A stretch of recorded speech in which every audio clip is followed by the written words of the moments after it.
I want to say thanks again to Dave Foley for joining us for 2 hours of calls, comments, questions from the Coast to Coast listeners. I appreciate all those callers as well. Some really good points brought up. It's good to hear from people all over the country and North America. And a time like this, it's very challenging. Things are going to get worse before they get better, and it's good to be communicating with each other, and that means talking, not necessarily yelling, because we're all going to need each other before this is over. So we might do that again. Might do that in a segment in a future program, and check in and see how things are going maybe next weekend, and hear from some of you folks as well. But as I said, we're switching gears now. We're going to the other side of the world. J.P. Hague is the National Director of MUFON in the country of Mauritius, which is an Indian Ocean island nation, a republic off the coast of Madagascar. He's an attorney who has had some UFO sightings of his own. He's sort of become unofficially kind of drafted to be the UFO man in his country. There have been 3 major cases that he has investigated and wants to share with us, and there might be a connection to a U.S. military base at Diega, Garcia. We're going to get into that and a lot more right after this on Coast to Coast AM. Earlier this year in Laughlin, Nevada, the organizers, Bob Brown and his team, put on what's called UFO MegaCon. A really big event, goes on for a full week, a couple of dozen speakers from around the world. And there was one who jumped out at me. I was really impressed by his presentation, his professionalism, and we sat down to do a TV interview, and I thought he'd be a great guest for Coast to Coast. Of course, UFO MegaCon, if it had been scheduled for right now, would not be possible. It'd have to be canceled, and I think there would be a lot of big UFO events around the country and maybe around the world that are likewise being canceled or put off, and it's a shame. I guess a lot of the people in the UFO community are maybe feeling a little disconnected right now because these events are not happening, and I suspect there'll be more cancellations in the future. But we've got J.P. Hague here to tell us about the UFO situation in his country. We all know generally where Madagascar is, probably because of a couple of animated movies, but it has a neighbor, Mauritius, a republic. It's its own country, an island nation, and we're going to learn more about it right now. JP, or should I call you Jonathan? Which you prefer? George, good evening. It's JP is fine. It's great to be here with you. Okay. So nice to see you in Las Vegas and regroup here during this crisis. Well, yeah, thank you for being here with us. I don't want to dwell too much on the virus, but I was curious about how it's going there. Are you under the same sort of concerns and restrictions that we are? Yes, we are, George. We had a patient 0 who arrived into Mauritius from the UK on the 7th of March. And since then, we've now got officially 28 cases, and we've had 2 deaths. And I think, from what I've read, if we multiply that by 5 in terms of the official cases, so approximately 350 people may have the virus and we don't know about it. But what I will say is that the government has reacted very quickly. We're now in a total lockdown and curfew. It's not ideal, but it's the only way to slow down the bell curve of the virus and to really assist the medical staff that are here. So we've got 28 official cases and 2 deaths as it stands today. I've read a little bit about your country, and I want you to share with us just some general background information. I mean, I don't even know, what is the population of Mauritius, and how modern and capable are your hospitals? Yeah, well, we have a population here of 1.3 million. It is technically a second world, developing world country. So, there are free hospitals for the public. There's also private clinics available. But I think that if there was a real surge in cases that came through, that there would be real difficulty in managing that. So what I've understood from a press conference that happened last night with the Prime Minister, that China has been sought after, and they're going to be helping with medical supplies and such other things to help support the response here. But, there have been a lot of people that have been caught going out to the beach and so on. But I would say overall, people have responded very calmly and sensibly. And now they're starting to allocate how people can go out and get their food shopping. So it's being managed quite well, I think. So I'm quietly impressed and also quietly hopeful that we'll be able to see this out without too much of an impact on the country and the economy. As it stands, we've got 2 weeks of lockdown. Obviously, it could be increased to beyond that, which I'm actually expecting. But it puts an immense amount of pressure on everybody across the full spectrum of society. I mean, just before coming on air, I was getting my son ready. I picked up what looked to be a mop and started using it. It didn't come with any batteries or instructions, but we got through. So it is a lockdown or a suggested lockdown? I mean, are the restrictions kind of... Well, I guess you guys in the States will call it martial law. There's going to be police on the streets and maybe even the military police to enforce this. But they're doing a really good job. Most people seem to be respecting it, but there have been cases of people going out and playing football, and obviously the videos have hit social media. But I think overall they've responded just in the nick of time, and we should get through this. We're a very small country, and we're one of the last to actually pick up the virus, and it did come in through the UK. But what they've been able to do is trace some of the family members and contacts that patient zero came into contact with, and he sadly died yesterday, I believe. He was aged 58 or 59. But what's really strange is the pathology of this virus. It seems to be quite indiscriminate. We all hear about, the vulnerable being the most susceptible to the virus, but you've got 12-year-olds, 15-year-olds, all kinds of people who are affected, and it clearly aggressively attacks the lungs. So we're certainly respecting the curfew. It is a very fine balance between democracy and autocracy, but I think in this case it's the right thing to do. Your country, I think, is dependent on tourism, so the economy would be challenged at this point if there are restrictions on travel. Yes. All the flights have stopped. At one point, there was even a freeze on Mauritian nationals coming back, which is anti-constitutional. So, fortunately, they've been able to, they've been let back in. And what's been really encouraging is to see that many of the hotel groups here have obviously closed, but they're offering their hotel accommodation for quarantine. So, there is a really good group effort that's happening here. And I do ask myself whether it would be better to actually be in quarantine in a 5-star hotel, some of the finest hotels in the world, than stuck at home. But, there is a serious side to this, obviously. So you are an attorney, and we don't have a lot of attorneys who are involved with the UFO question. You've taken this head on, sort of taken the bull by the horns, and now are kind of the point man for the whole country, right? Or am I exaggerating? Well, I guess I am, yes. I mean, as you can probably tell from my accent, I'm originally from England, the south of England, UK. And about 7 years ago, after the birth of our daughter, who's now 7, she came into our lives while we were living in London. And then we moved outside of London, and then we came here to Mauritius. So basically the quality of life, the family life that it's offered us, and it's definitely done that. At the time, when I was in the UK, I was starting to experience the phenomena firsthand, kind of coincided with researching it.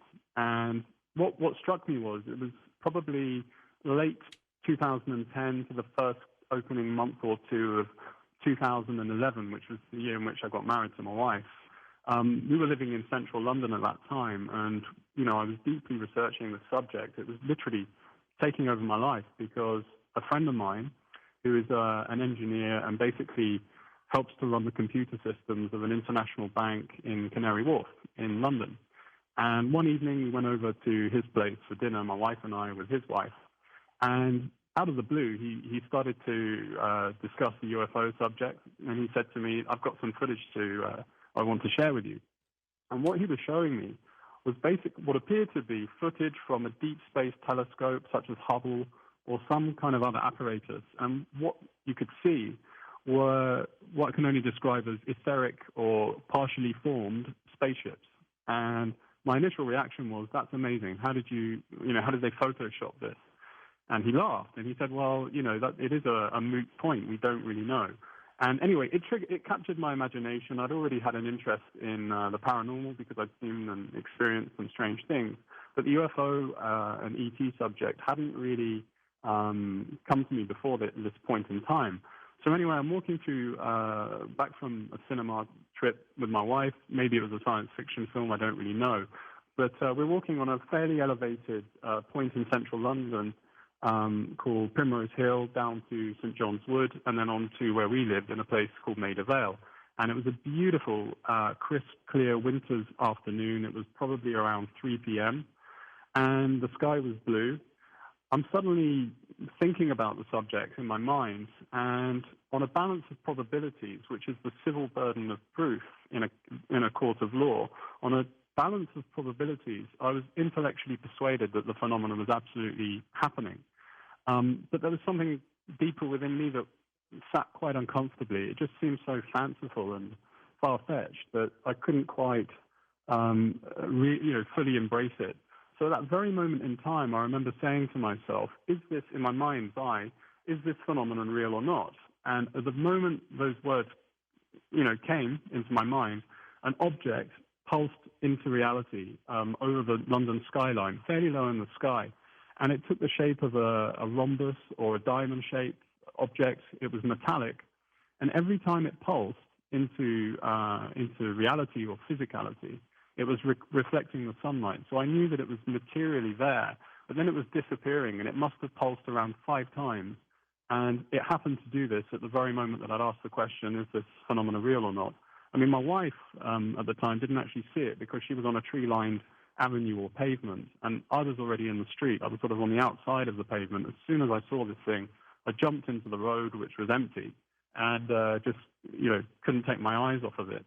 So, it answered my question at that point in time, I suppose. And as I got deeper into the subject, it was evident to me there was a genuine information block across particularly the Occidental world and the States and the UK, and which meant, there was something to hide. So that was late 2010 to 2011. If we fast forward a year or two, we're living in we've moved out of London. Our daughter had just been born. We've moved into a beautiful countryside town called East Grinstead, which is about an hour from London. And the plan was to continue living in the UK and basically commute into London whilst my wife would look after our daughter.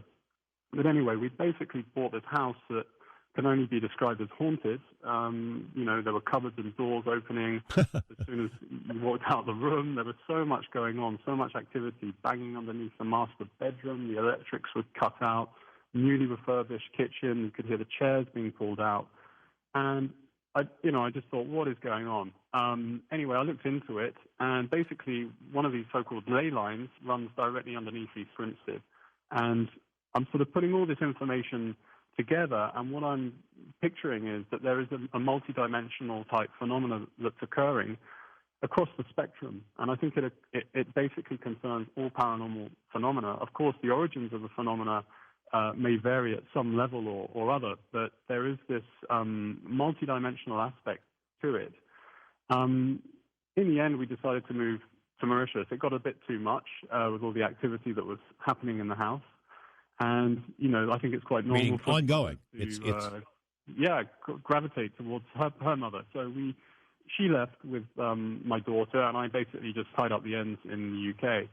I should mention, by the way, the town we moved into is the UK Scientology and European Scientology headquarters location for the church internationally. And the actor, Tom Cruise, is often, visiting the town to stay there.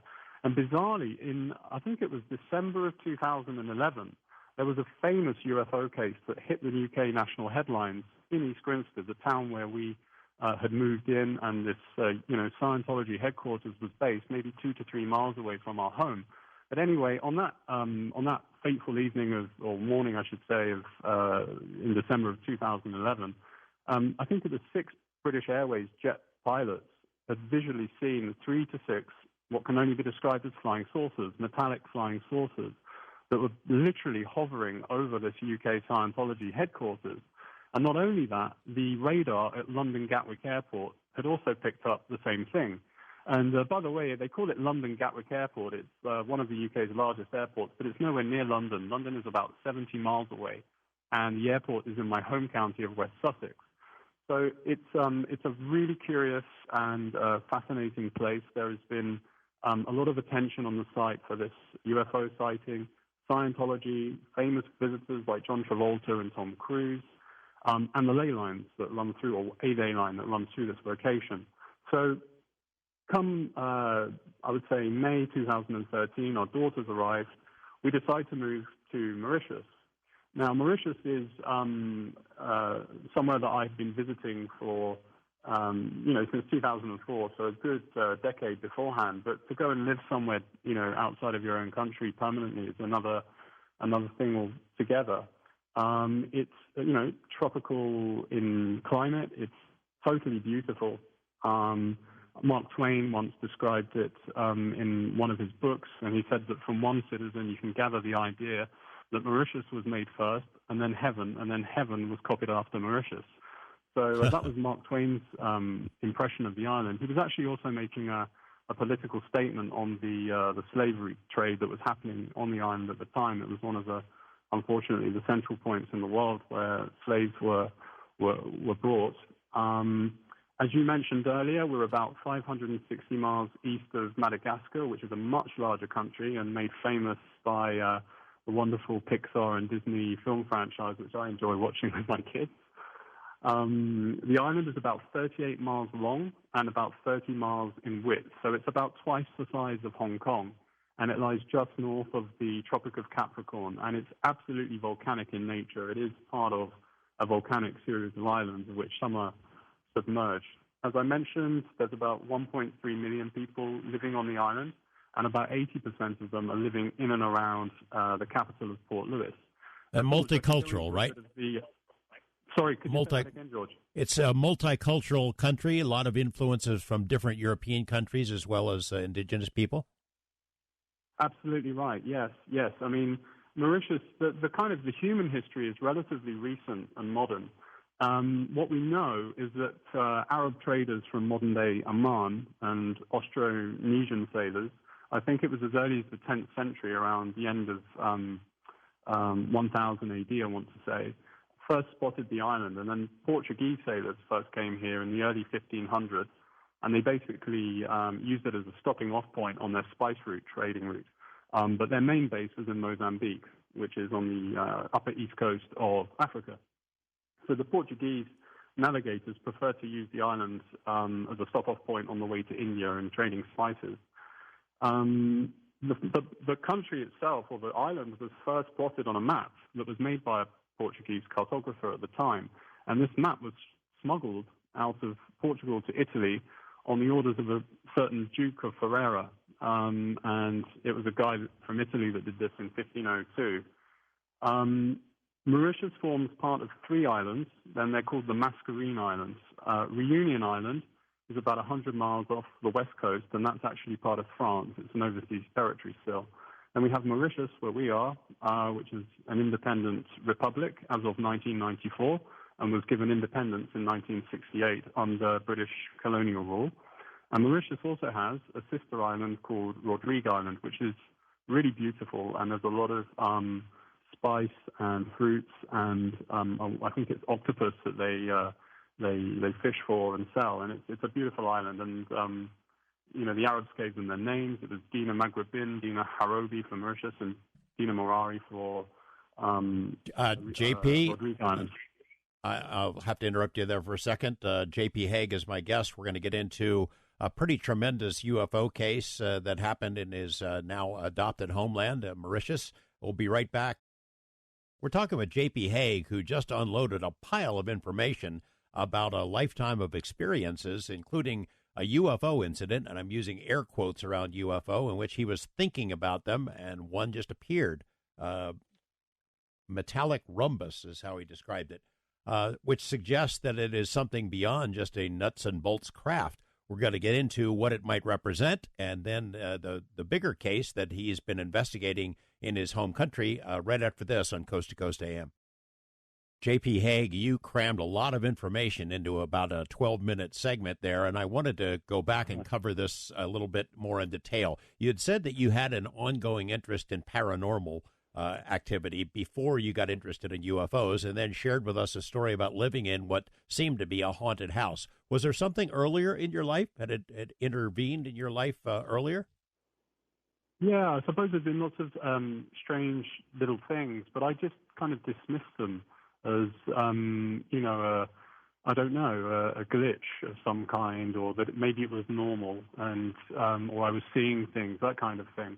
I mean, when I was younger, you literally can't make this up. I mean, I suppose you can, but I'm not. But I would literally see little objects in my bedroom levitate and slowly hover across the room and then put themselves back down again. I mean, I called up one of my best friends at school at the time. I must have been about, 16. So little odd things that would happen. But it was really when we moved to this town of, East Grinstead in 2012, so much stuff happened. I mean, when we were looking for a house to buy for our family, before the house that we purchased, we looked at a coach house, which was easily over 100 years old. And we viewed this property. It must have been around midday. It was, clear as they come in terms of weather. And, the owner greeted us at the door, but she seemed a little bit nervous, and I wasn't really sure why. She showed us upstairs. She showed us a small bedroom, which was kind of situated in the middle of the house. She walks in, then my wife walks in, and then I walk in. The sun was literally coming through the window, and a beam of light was coming through the room, a ray of the sun. But as soon as I got in there, I thought, this is a really old and dusty house. There's so much dust in the air, it's really thick. But what happened was that the dust appeared to vibrate, and this sort of vibration of the dust became quicker and quicker, to the point where I was literally looking at a woman, a very tall, what I can only describe as a woman, or a being in a white kind of flowing robe, and this apparition then just approached me and then walked through me. And the sensation that I had was actually very warm. I would describe electrostatic kind of electricity or energy around my face. And I felt very at ease and calm, but it was bizarre. And I just jumped and I said to my wife and the owner, did you just see that? And they said, what? And I said, what just happened? There was an apparition. There was a woman that looked at me. She was facing me, and then she walked through me. And I said to her, look, are you trying to sell us a haunted house? Is this why you feel a little on edge? And she said, yes. She said, yes, I'll come clean. That's exactly why we're looking to sell this house. We've not seen anything, but at night we have seen, flickers of light. We've heard a disembodied voice, and we feel watched when we're, alone in the evening. And so I thanked her and said, I think this probably isn't the house for us, but, appreciate your time. But that was really the first major apparition. I mean, I'd already been watching shows like Ghost Hunters, and I was kind of persuaded that this was actually happening. But I think when you start to analyze and reanalyze the nature of reality itself, none of this is really particularly far-fetched. It's just, if we look at it in terms of frequencies and dimensions, possibly parallel dimensions, there's a lot of theories, and we can get into those if you want later. It kind of makes sense, and we shouldn't deny ourselves these experiences and stop adding to the empirical evidence. I mean, you mentioned earlier I'm a lawyer, and one of the last questions you asked me when we had a really great conversation in Las Vegas together was, how do you feel about this as an attorney and a lawyer? But, my approach is we need to look at this objectively. We should maintain the scientific method, but we need to go beyond that too. We should be hooked to it, but I think we need to go beyond, and we shouldn't be dismissing, these kinds of subjective metaphysical experiences, but we should try to seek to understand them, no matter how hard it may be to explain it. And, that's why I really looked up to you, George, because you kind of came out and really rigorously and fearlessly pursued this subject at a time when it was ultra taboo compared to now. So that was the first major paranormal apparition in terms of non-UFO ET or extra-dimensional beings or intelligences that I've had. But it was really moving to Mauritius where things ramped up almost immediately. When we moved here, we moved into the upstairs, or the first floor apartment of my wife's parents, my in-laws. And one evening, this was September of 2013, my father-in-law asked me to just move the car because it's quite an enclosed area and there was a neighbor that needed to come in. So obviously I did. When I got outside to move the car, I saw this enormous, bright elliptical object that was just sitting in the sky. And it would have been located over a small town called Albion on the west coast. And Albion is Old English for England, where I'd just come from. So it was it could have been up to 3 to 5 miles, I'd say between 3 and 5 miles in width. I thought I was hallucinating and that I was very tired, so I just went to bed. And the next morning I woke up and had my breakfast, and it was all over the radio. There had been multiple sightings across that region. And little did I know, and it really does concern a witness in one of the major cases that I've looked into here. The witness who I later met, it would have been 3 years afterwards, just less than 3 years, was actually chasing this thing when it moved along that very coast. And this is another aspect that I find in this field. There's an aspect of entanglement in terms of connections and people who know one another, similarities, that kind of thing. It's like a network. The intelligence or intelligences seems to have this means of organizing in the background, and life just kind of unfolds, and coincidences or synchronicities, if we want to use the Jungian terminology, seem to just happen and fall into place. And I imagine that you've come across this in your own investigative work. Oh, yeah. I was thinking about your description of the metallic rhombus, and you're sitting there thinking about UFOs, and boom, this thing appears. After having a lifetime of different kinds of experiences that some would say is paranormal or poltergeistish, and then you get introduced to the UFO world in a very dramatic way, it can't help but dawn on you that they are somehow related. That, you go to a UFO conference like UFO MegaCon, and people tend to put things in little boxes. Here's ghosts over here, and there's Bigfoot over here, and crop circles over there, and then there's UFOs. But the longer you stay with the subject, the more you see interconnectedness. That's right. Completely agree. And it was actually, sometimes we have to go backwards in time in order to go forwards. And there's some amazing researchers and journalists such as yourself that have really uncovered the sort of raw elements. And I think the trickery of the subject, which goes into, again, Jungian-type analysis, the trickery is to kind of be deceived by the eye in terms of how this evolves over time and the new elements or aspects to it. I mean, in the late, I want to say 19th century, there was this airship kind of appearances that were happening over the States, before their time.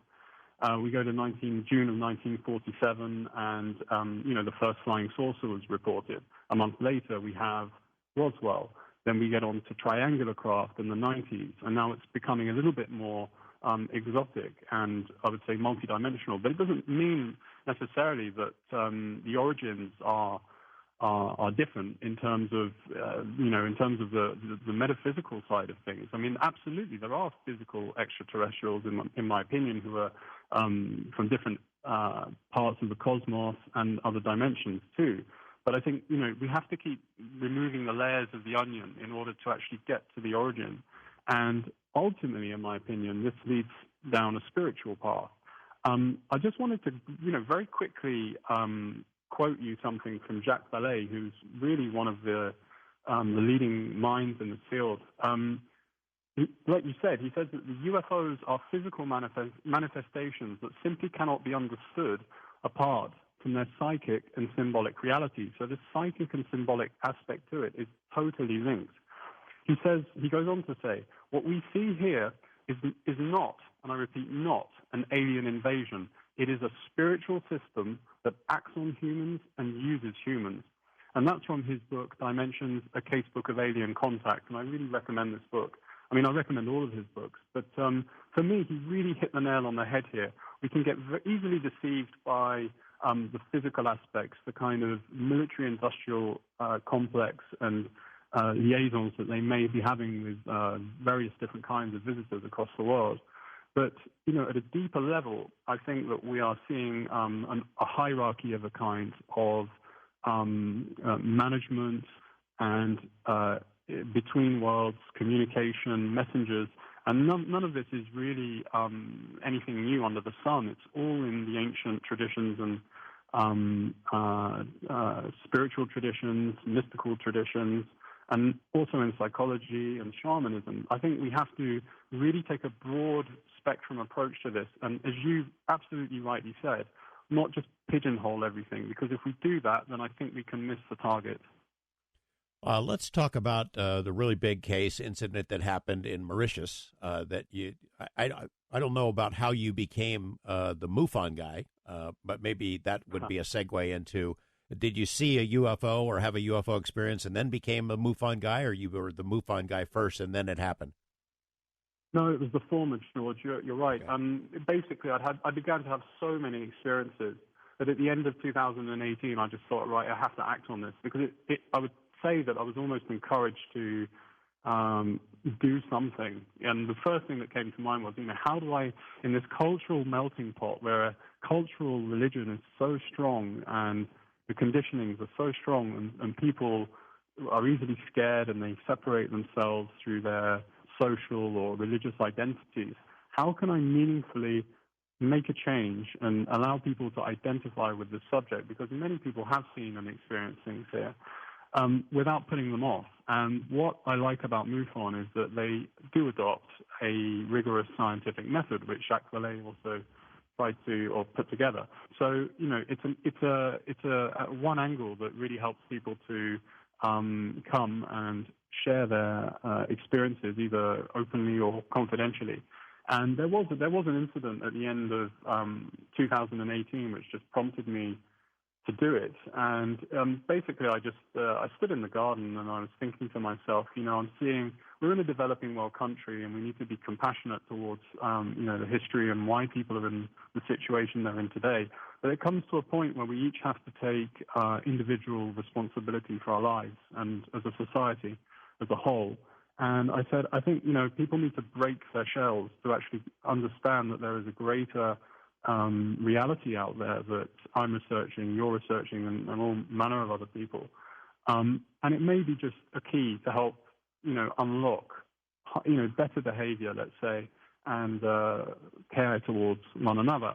And again, it was a telepathic kind of experience. I said, at that very moment, I said, look, if there's anyone listening, if you can help me, I'd really appreciate that, because I find it very difficult to see how people treat each other, the fact that they're littering in one of the most precious gems, environmentally in the world. There needs to be a change, and maybe by demonstrating this to people, make them question, allow them to understand themselves and make their own decisions. Maybe this is a way to help break the shell open and evolve towards better kind of behaviors towards one another. And again, at that very moment in time, what I can only describe as a meteorite-type object appeared very low in the sky. It was coming towards me from the west, and it was therefore traveling towards the east. But it was traveling on a perfect horizontal, and it was leaving an enormous trail, and it was traveling very slowly. There was no, inclination or downward type angle that was apparent. The object then reached a parallel with where I was standing, and then it took a 90-degree turn. So traveling from a westerly to easterly direction, then taking a southerly to a northerly direction on a 90-degree angle, and it continued on that trajectory. And it appeared at the very moment at 8 p.m. on that evening in October of 2018 that I thought to myself, please can you help? There needs to be a sort of demonstration to allow people to question more. Not only that, the next day it was picked up in the national press here in Mauritius. It was also picked up on the sister island of Mauritius in Rodrigue within 10 minutes of that moment, although it was traveling in the opposite direction. And it was also picked up on the French overseas island of Reunion Island, again within 15 minutes in their national press. So again, I suspect this was another sort of multi-dimensional or multiple type apparition, UFO apparition that occurred at the same time, because it would have been impossible for them to travel and be seen at the same time by one object at the sort of speed it was traveling. It was too slow. But it did coincide with this thought process that I was going through. So at that moment in time, I thought, right, I'm going to set up a page on Facebook called UFOlogy Mauritius and Indian Ocean, and we have around 6,000 members now.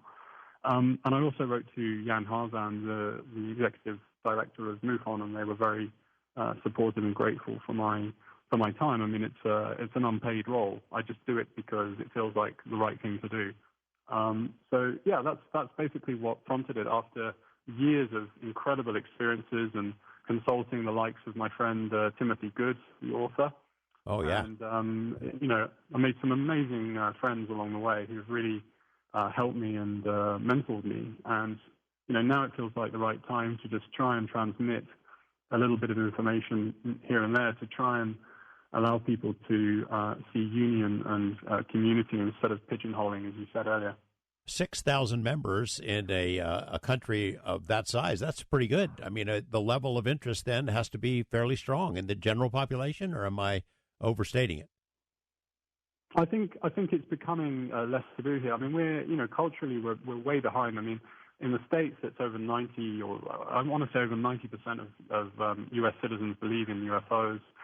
In the UK, we're just under about 60%. So here, it's probably going to be significantly less. I mean, certain of the witnesses I've spoken to have had the most amazing experiences, and they were mercilessly ridiculed by people here. I mean, there was a gigantic amount of ignorance that festers on this island. But it's only really by coming out and having sensible conversations and, trying to express our experiences that we're going to see any change. And I think those that know me know that I'm not a complete crackpot. I mean, I am a father of two children. I'm married. I have worked in one of the leading law firms in the world in London, which is part of a Magic Circle group of firms who are international. So, I try to use that as a base of credibility in order to, be heard. But J.P. Hague, I'll interrupt you there. We're going to go to a break. J.P. Hague is my guest. We're learning about UFO incidents in Mauritius and whether or not they are connected to what we would call paranormal activity. Maybe the connection, J.P., is you. We're going to be right back. We'll open up the phone lines in a bit as well, so you can talk to my guest. Home for my guest, J.P. Hague, is Mauritius in the Indian Ocean, an island nation off the coast of Madagascar. JP is the national director of MUFON and an attorney with a major firm, and he's had his own experience as a lifetime of experiences, which makes you ask the question, of course, what's the connection to all these seemingly unrelated phenomena? We're going to take a deep dive into the principal UFO incident he just shared with us, and then in a bit we'll be opening up the phone line so you can join the conversation as well. We'll be right back. JP, you shared with us a story about this meteorite-type incident that you witnessed. I wondered, does it have its own sort of military, and did they show an interest in any of this? Well, it's an interesting question, George, but no, we don't have a sort of conventional military, Air Force, Army, or Navy, but we do have sort of militarized police. And I mean, there's so much material to cover that's happening on this island. I spoke to one of these military policemen actually about a satellite base that's located in the south of Mauritius. Now, earlier we talked about a ley line under a place where I lived. There's a lot of activity that's happened there, with Curiosities. I also think there's an energy vortex or some kind of something of this ilk that's happening in the south coast of Mauritius, and there happens to be the radome satellite base that's capable of looking into space. I don't think that the explanation of it's purely there to monitor the weather is really good enough, because it's far more powerful than the purpose that's being sold. But anyway, I spoke to one of these military policemen who said to me that there is absolutely a deep underground base under this site, and they're not told as to who's there and why. But he has his suspicions, and my guess would be that they're not Mauritian, and they're probably U.S. and other intelligence agencies that are operating there. But so no, we don't have conventional army as such, and we're really in this coronavirus environment. We're relying on the police and the military police to assist. Would you have public records laws that would allow you access to whatever the police might have in their files? Do you suspect that they might have incident reports? Would people who see one of these? Go ahead. Yeah, I wish there was. There's no such legislation here as we'd have in the States and Europe, such as the Freedom of Information Act, unfortunately. We're still very much a developing legal system as we are everything else. I mean, the legal system is still procedurally working off pre-1968 English procedure, and obviously things have moved on a lot since then in England and the rest of the world. So unfortunately not, and it's very much a case of just trying to speak to the right people and get a feeling for this. I am trying to, he's agreed to meet me. I am looking to meet, let's say, somebody who is closely linked to the independence of Mauritius and was a senior political figure in the country. And he's looking to meet with me because I think that within the political sphere or public sector as such, if anybody knows anything about what's happening in Mauritius or Diega Garcia, then it will be him. But I just don't know what he knows and what, if he does know anything, what he's allowed to say to me. But here I think that, in Mauritius, it's most likely that the intelligence services are really just following political masters, whereas in the West, it's probably the reverse. So are you able to collect information that bolstered the case about the incident that you described? Are there other witnesses and you've collected statements from them? Is there any kind of radar information or other documentation? For the meteorite case that happened, it was across the national press in Mauritius and France or Reunion Island. So, it had been picked up. There was so much of a furore around this.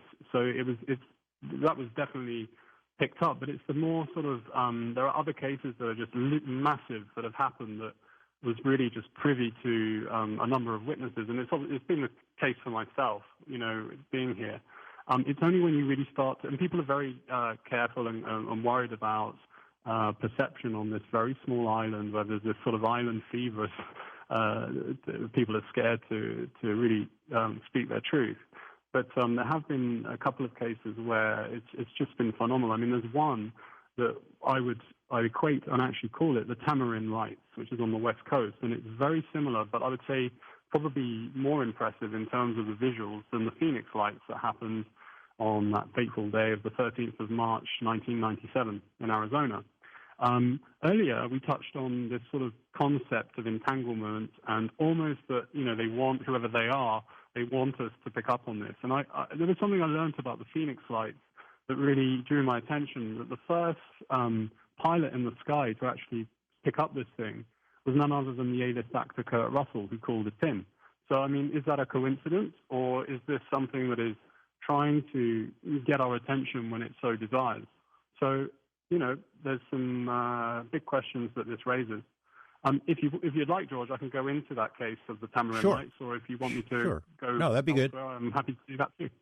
That'd be good. So, okay, I'll give you a little bit of background because, again, strong entanglement occurring here. This event happened on the evening of the 27th of August in 2010. So, quite a bit before I arrived on the island. But it was I think it was July of 2015. Just to give some background, my parents or my mother actually was visiting us to see her granddaughter at the time. And I went to the local shops, which is maybe 500 meters to a mile away, just to pick up some supplies. I then left the shop. It was about 7:30 p.m. And in July, it's our winter time, so it was already dark. And as I walked out of this shop, I'm looking up in the sky, and then I see this enormous eruption of fairy lights that were, it would have been up to 3 to 5 miles in length, I would suggest. It was just so colorful, and it looked like a serpentine type flow of lighting or Christmas lights. It was just unbelievable. And this happened for maybe up to 10 seconds and then vanished. And you couldn't really see anything beyond that. But, I noted that as a lawyer. I always note down what's happening. I've got hundreds and hundreds of pages of notes. And I described it as a rapid serpent of light moving through the sky and repeated up to 5 times. So, it was quite amazing to see this. This was in July of 2015. Fast forward a year, somebody I know, through a friend, put me in touch with a witness who'd seen something very similar. And what transpired was that he was actually one of the witnesses of this enormous craft or ship that appeared over the West Coast, which is highly active. So, he's well educated. He studied musicology and philosophy at the Sorbonne in Paris, which is their learning school of knowledge and learning in France. And he came back to Mauritius. He's very physically fit and well. He works out. He's physically strong. He's a cousin of a very good friend of mine who's a fellow lawyer who works in the public sector here. And anyway, we were put in touch. So what he began to tell me was that there were, first of all, we went through what we'd seen here. I identified this witness as the guy who had seen this enormous elliptical craft over Albion at the time that I'd arrived in Mauritius, which was very strange. He told me that after that event, he was being monitored by intelligence, but they wouldn't tell him who they were, obviously. They were messaging him anonymously. He looked at, closer to your heart, George. He was looking at images of discs over Nevada in Area 51, and then messages would pop up on his computer, and they would tell him to stop looking up or stop doing what he was doing. Huh. There were lots of strange things that were happening in his life. I mean, he was watching at one point another wonderful Disney franchise film, Ice Age. He was watching it with a friend in his apartment, and the apartment was a total mess. And they fell asleep, and then within 30 to 60 minutes of waking up again, no one had entered the apartment. The doors were locked. The apartment had been cleaned. And not only that, they couldn't find the DVD or the box. And it was only a day later that he found the film or the DVD of Ice Age perfectly placed in the center of the freezer compartment in his fridge. So, I mean, there is this trickster-type fun element that can also occur with this phenomena. So anyway, I'd had an experience with the craft that, he'd experienced. I realized that he had very odd things happen to him too. And then he began to describe the case that happened on the West Coast in a place called Tamarin, as we say in French, or Tamarin in English, where there's been plenty of other sightings. But this one is exceptional. So basically, he told me that the sighting of this craft happened between 1:30 to 6:30 a.m. And it was literally on this sort of viewing point on the side of this mountain in Tamarin. And it's a beautiful location. There are salt flats, and there's some of the finest sea salt in the world that's made there. He hadn't shared the footage of what he'd captured with anyone other than a couple of friends who were with him at the time and another friend who'd stored it on a hard drive. And we know that the footage is from the 27th of August in 2010. I mean, it was taken on a SLR camera at around 3 a.m. And obviously in 2010, the technology wasn't wonderful. But the apparition was so exceptional. It really is beautiful. And I actually showed this at the Laughlin UFO Megacon around the two most interesting minutes. So basically, over several hours, this group of 4 friends, I understand, were watching this object. There were lights moving at different speeds over the ocean. They would continuously morph into different shapes, into a W shape, which means something to me as well. They were moving quickly, and he also used a specific term, serpent-like, in the way that they moved, which is what I'd seen the year before meeting him, which is interesting. At a certain point, it became clear to this main witness that the lights formed part of one and the same object, because at one point, as we can see in the film, all the lights cease to flash, and they begin to align with one another, and they form this enormous delta shape or boomerang-shaped craft that he estimated at the time to be up to 2 to 3 football fields in breadth. So that's why I call it the Tamarin Lights in tribute to the Phoenix Lights in Arizona. And there's video. So, yeah. So, after several hours of viewing this light show, he and his 3 friends went to rest in one of their cars. I think it was his car. He sat in the front passenger seat with one friend who was sat in the driver's seat. And then the 2 other companions were basically in the rear. All 4 of the occupants in the car suddenly felt this breeze penetrate the car, and accompanied by what sounded like a whisper stating the main witness's name.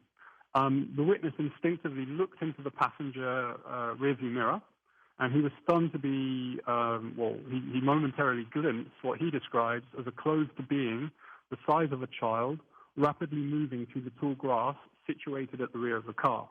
And he clearly recalls seeing this being parting the blades of grass with its hands, and it sort of made a quick or stealthy and purposeful movement through the grass, and it crossed the road to the other side.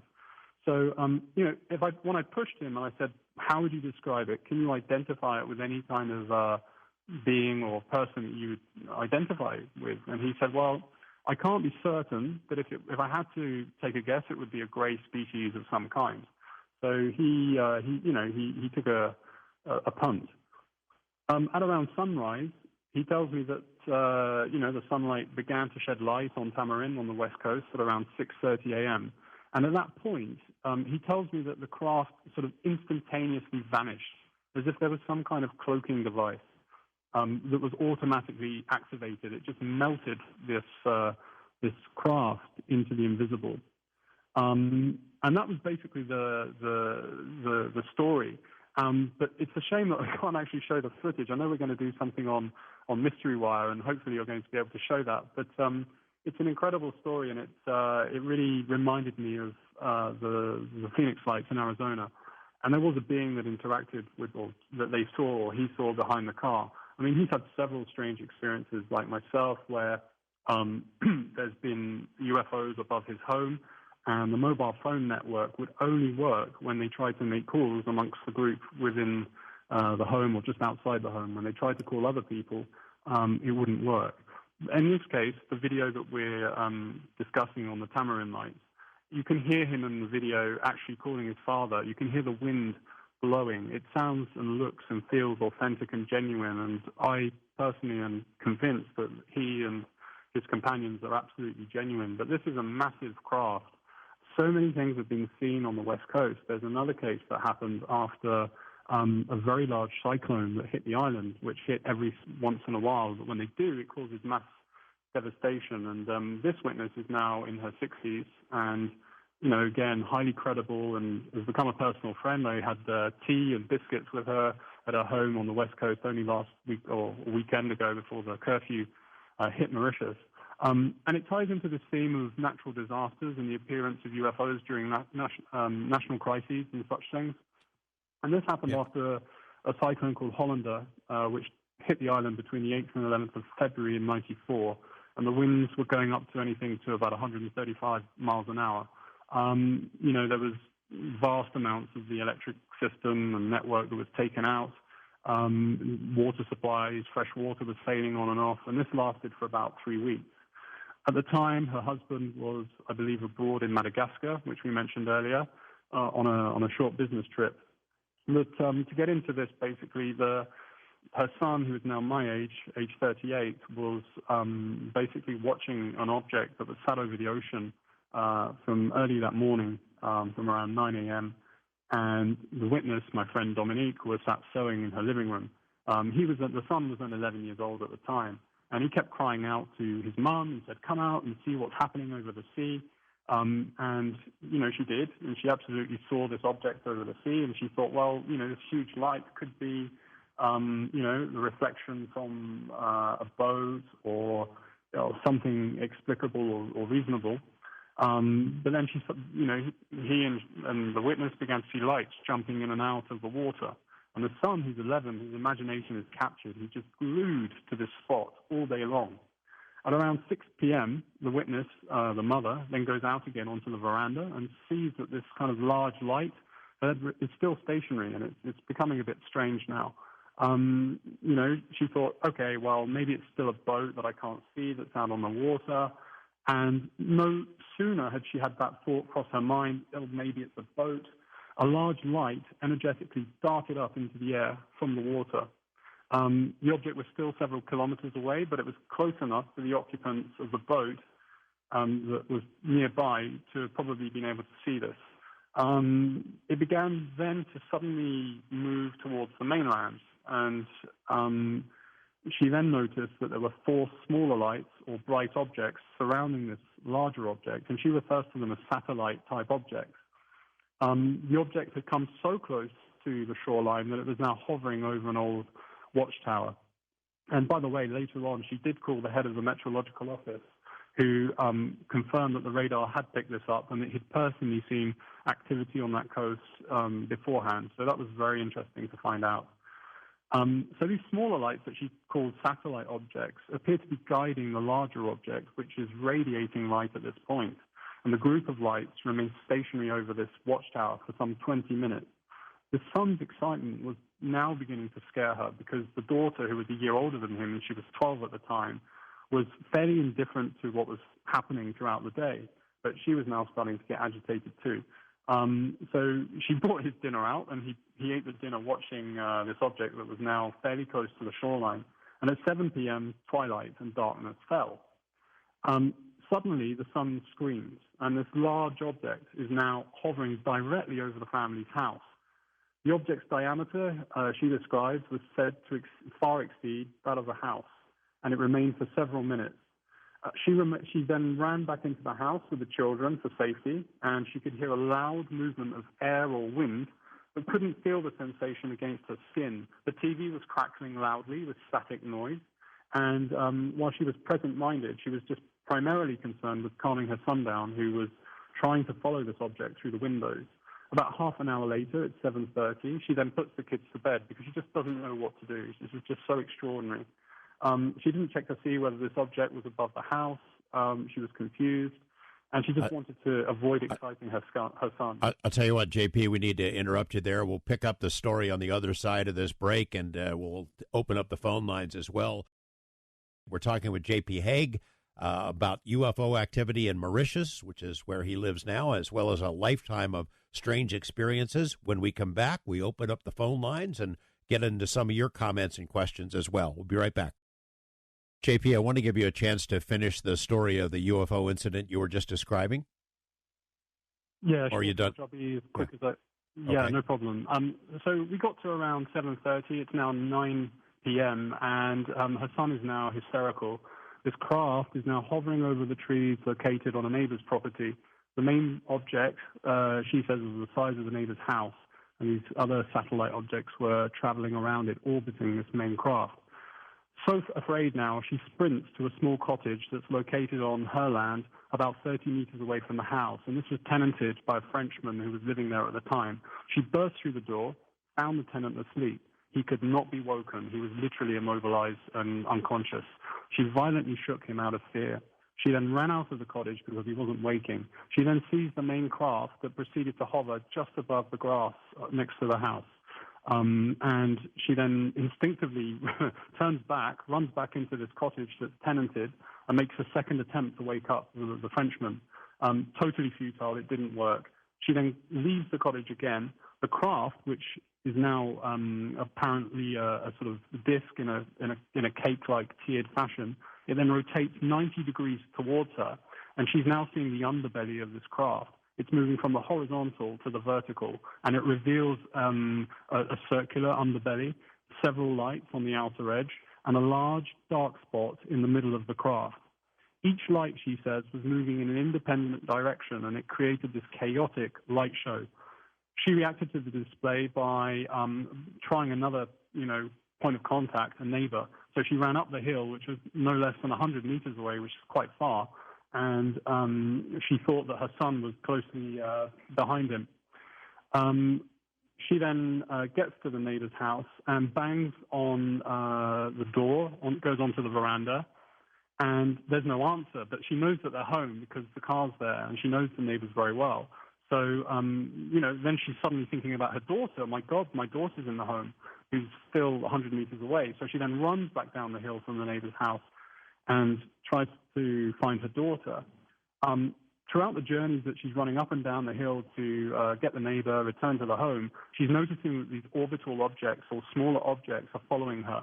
And actually, they weren't that small. She described them as each being the size of a family car. So then she's running down the hill back to the house. And then she realizes that her 11-year-old son isn't with her. And as she's approaching the house, she's stunned to see her son standing in bare feet, no more than 1 meter away from this craft on the vacant land right next to their home. And it's almost as if he's trying to look for a way to get into this bizarre, amazing craft. So she just screams out for him to return to her. and he calmly turned and walked back to her. She's then gazing at this craft, and it had returned to a horizontal position. So it moved from the belly that we could see on the side back to a horizontal flat disc. And now she could see that there really was two tiers to this thing, that there were 3 to 4 distinct and sharply defined shadows inside. They were humanoid in shape. The heads were described as large, that she estimated them to be about 50% larger than our human crania, and the torso was very slender. She said that the most memorable feature of these beings was that they had very long and thin arms, and that their hands would have ended by their knees. And she could see one in the middle that seemed to be what she calls the pilot, because he was frenetically operating the craft, she assumed, because his arms were moving rapidly over controls or lights that she noticed.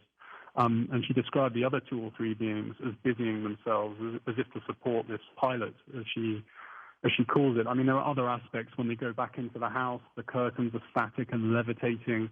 There's static noise. I mean, it's something out of Whitley Strieber's Communion. It's absolutely incredible. It happened just off on the West Coast, very close to where I live. And I know the witnesses very well. So absolutely amazing. The husband then returned from Madagascar and also saw the craft on journeys out, but he doesn't want to acknowledge it. And he's a very nice man, but he hasn't quite processed it. So, another example of a massive case that's happened here. It makes sense, I suppose, because we're in the middle of the Indian Ocean. There's not a lot going on here. There's nothing between the south of Mauritius and Antarctica, which is curious. So it's a good place to have a base, I suppose, if you're a visitor, or maybe you're not a visitor and you've been here since, the dawn of time. We just don't know. But it's a perfect place for this to happen. It's in the middle of nowhere. The population is largely ignorant, and I'm trying to change this along with others. And that was the sort of third major case that I've investigated. And I should also mention that she's had other family members in the southwest of the UK. A friend in Durban area of South Africa who had UFO experiences. One was abducted, the guy in South Africa, whereas the family in the southwest of England has seen craft. And actually her father was a World War II fighter pilot, and he saw the Foo Fighters with his own eyes when he was carrying out missions over the channel. Wow, multi-generational. I want to touch on something else before we go to the phones. Diego Garcia, very important. You mentioned that that general area is a very strategic place to keep an eye on a lot of things that are going on in the world, but Diego Garcia is a place where our military, the U.S. military, does exactly that. Eyes and ears, sort of a gigantically important listening post. Are they watching this activity? Are they responsible for some of this activity? I don't know. I can't do anything other than speculate reasonably. My suspicion is yes, but I can't yet prove it. But what we do know is that the British mercilessly held on to this area called the British Indian Ocean Territory over independence in 1968. We know that Lyndon Johnson and Kennedy's government or administrations put huge amounts of pressure on the British to retain these islands, and they're known as the Chagos Archipelago. There's 17 square miles in area. Diego Garcia is, obviously you said, it's now a U.S. military base in the region. It's used as a launch pad for Air Force missions in the Middle East, so we're told. The coast forms a deep natural harbor. It really is the perfect site for a naval base. I'm told that there's about 5,000 service members there and contractors. There's a bowling alley, a burger bar, and stores. The British government evicted thousands of islanders from their homes at the turn of independence and the surrounding area to really make way for the base. Oh, by the way, it's also used as an emergency landing site for the U.S. shuttle missions. It's, as I said, it's very strategic. The British paid pittance for it when to the Mauritian government when they declared independence, and to really reinforce their preservation of the area, they announced on April Fool's Day in 2010 that it would now become a marine reserve to really prevent the islanders from returning. They're ignoring UN directives on returning the Chagos Islands and Diego Garcia back to Mauritius. So, I mean, they're really up against a lot of geopolitical pressure, but they're just not yielding. And, we have to pay attention to this. There's been a lot of international court case litigation over this, and it's not going well for the British in terms of ending the colonization. As I said, I'm meant to be meeting a former senior political figure who is linked to the independence of Mauritius. But I have in between had a really amazing conversation with a gentleman called Tony Rodriguez, and he's appeared on Gaia TV, I believe, which I didn't know.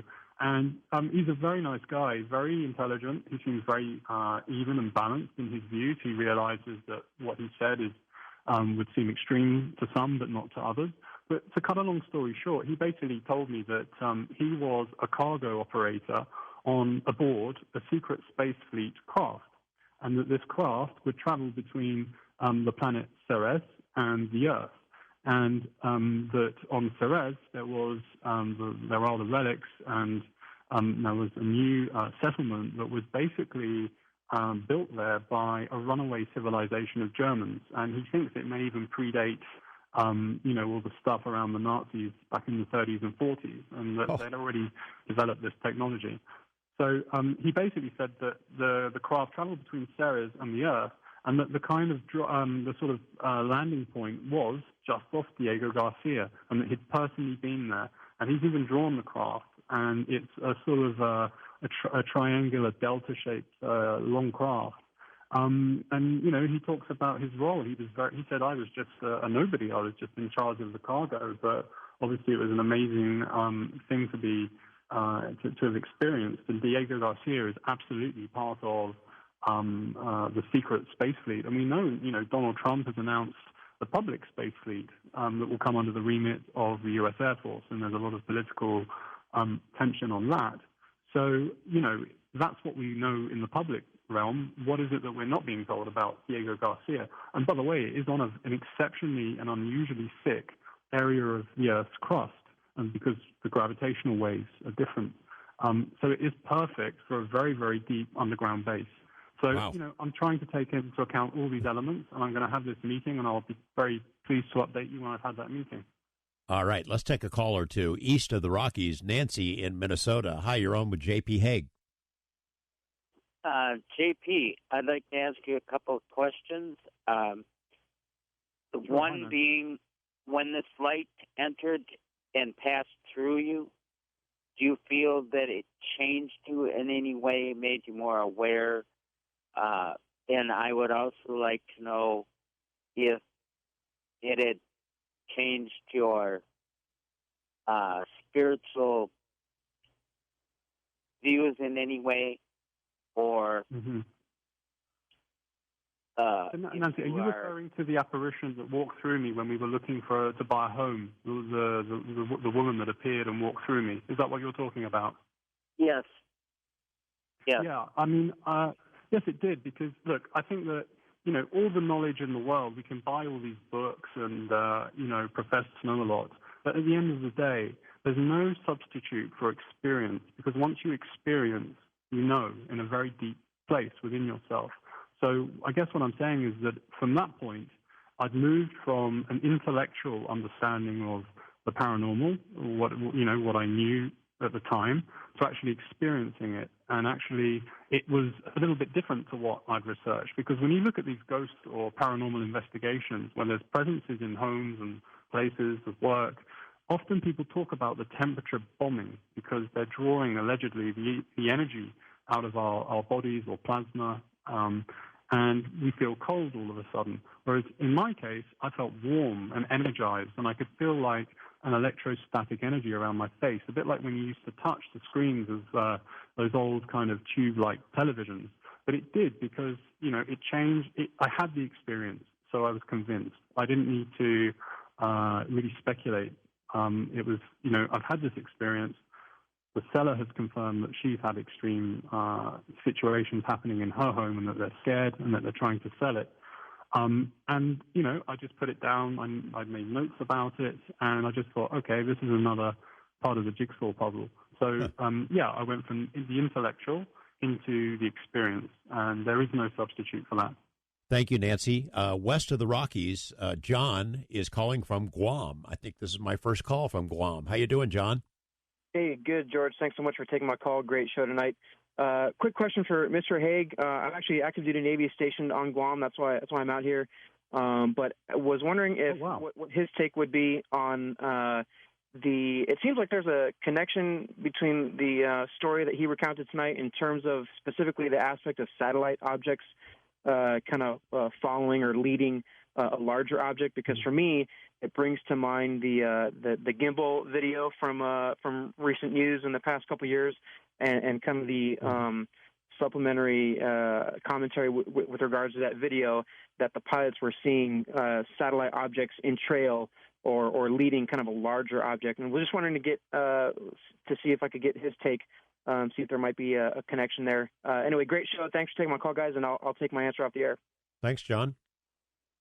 Yeah, great question, John, and I hope you're well over in Guam. I've seen the gimbal video, which came a bit later after the Tic Tac UFO in November of 2004, and it does seem to be quite small. It's like a little kind of bell-shaped object from what I can gather. And, funnily enough, the witness from this case drew me those satellite objects, and it does look very, very similar, and I'm so glad that you have raised this point, because, yes, it does reflect the gimbal. I can't show you that now, but maybe George can include it on Mystery Wire. But it's amazing. You're right. It is a gimbal. There are several gimbal-shaped objects, and she describes them as being the size of a family car. So, maybe they're using these kind of seeker or satellite-type objects for various different functions, for observing, monitoring, navigational reasons, that kind of thing.